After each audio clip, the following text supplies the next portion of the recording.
Halo, Kring, hello, kring, hello. Jumpa kembali dengan saya Priscilla di program Kring Hello pada hari ini. Senang berjumpa kepada saudara di pagi hari ini. Saudara, saya sering mendengar orang ketika berdoa menghancurkan penguasa-penguasa di udara. Tapi apa memang itu tugas kita? Biasanya mereka mengacu kepada Daniel 9, Daniel 10 tentang Daniel berdoa selama 21 hari. Kemudian Gabriel diutus kepada dia untuk memberikan sebuah pewahyuan. Tapi kemudian dihalangi oleh penguasa Persia dan Median. Sehingga Bapak Yahweh mengutus Michael untuk berperang. Dan pemahaman ini kan sebenarnya sebelum kayu salib, saudara. Tetapi pada saat kayu salib, sebenarnya seperti singa mengaum, saudara. Coba kita buka Kolose 2 ayat yang ke-15. Di situ dikatakan, dengan melucuti penguasa-penguasa dan otoritas-otoritas, dia telah mempertontonkan secara terbuka. Nah, ini bercerita tentang Yesua di atas kayu salib, saudara. Dia sebenarnya penguasa di udara itu sudah dilucuti, saudara. Sudah dihancurkan. Kuasa dan wewenangnya di udara itu sudah nggak ada lagi, saudara. Jadi kalau misalnya salib Yesua tidak berhasil untuk menghancurkan penguasa-penguasa di udara, sehingga kita percaya bahwa doa kita lah yang bisa menghancurkannya. Ini tidak ada dasarnya sama sekali, saudara. Jadi saya percaya sekarang itu setan sudah bukan lagi penguasa, saudara, tetapi dia masih ada. Setan itu masih ada dan dia masih bisa menipu, saudara.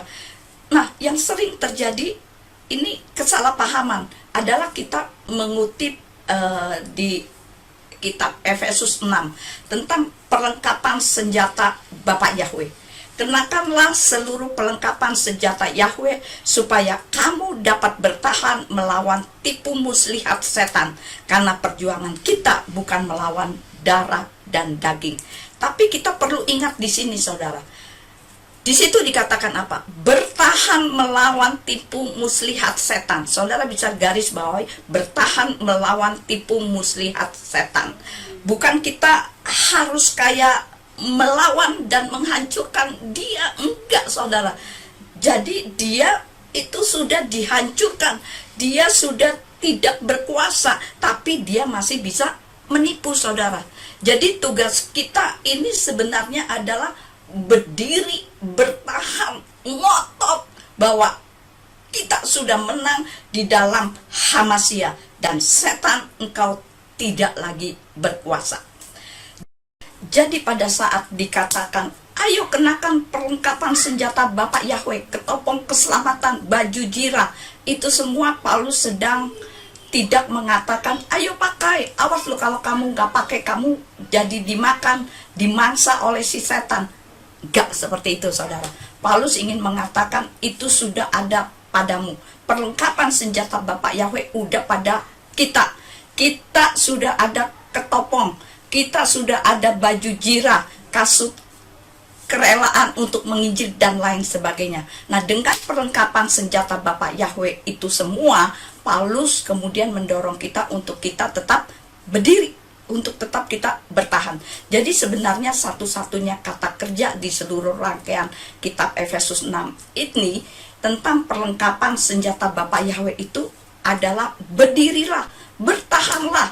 Karena dalam bahasa Indonesia seringkali menimbulkan satu kesalahpahaman, dikatakan dalam ayat yang ke-13, supaya kamu dapat mengadakan perlawanan pada hari yang jahat. Nah, misalnya saya akan memberikan sebuah contoh pada saat bangsa Indonesia merdeka, tetapi Belanda datang lagi. Belanda ingin menipu kita dengan mengatakan, kamu tidak merdeka.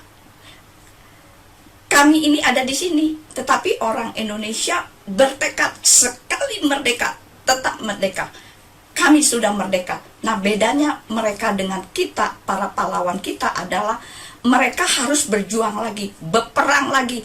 Ada beberapa korban, mungkin saja. Nah, kita ini tidak perlu berjuang lagi, saudara. Kita hanya perlu ngotot. Secara de factonya kita ini sudah menang. Jadi kita bukan seperti melawan setan untuk merebut kemenangan, tetapi kita melawan tipu muslihatnya si setan. Nah, dari posisi kemenangan untuk ngotot bahwa kita ini sudah menang di dalam Hamasya. Jadi saudaraku yang terkasih, kita perlu berdiri di dalam kebenaran bahwa Hamasya sudah menang.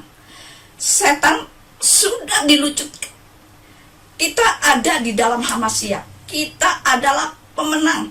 Dan kita berdiri atas kemenangan kita pada hari ini. Jadi saudaraku yang terkasih, biarlah renungan pada hari ini bisa memberkati kehidupan kita.